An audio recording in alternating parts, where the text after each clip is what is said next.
As Alan just mentioned, the city of Aransas Pass was pounded by heavy rain that produced flash flooding conditions along its city streets, leaving people stranded and in some cases vehicles wrecked. And one of those vehicles hitting a power pole and knocking out power. Our Michael Gibson has more on the day that the sky opened up on the city of 8,000 people, turning streets into rivers.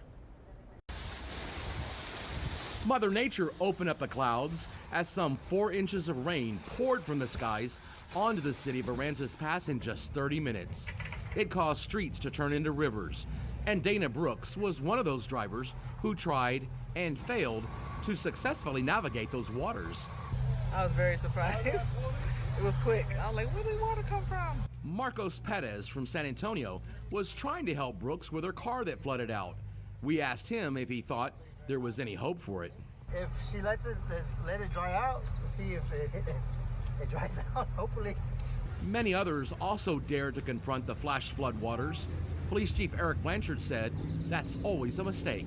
When you see a street flooded with water, especially when you're not familiar, you shouldn't pass it, because what's under that flood water could even be a sinkhole. Here outside of Aransas Pass, when we came to fields like this, you can tell they're low-lying, and of course, it's now filled with water and turned into what basically is a lake. Aransas Pass City Manager Gary Edwards says the city now has a master drainage plan to try and keep this from happening again in the future.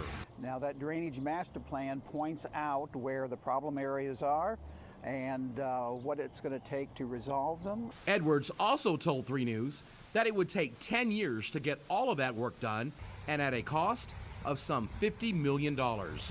And by the flooding we saw on this day, it looks like Wheeler Street, which is the main street in town, might need to be at the top of that list. From Aransas Pass, Michael Gibson, 3 News.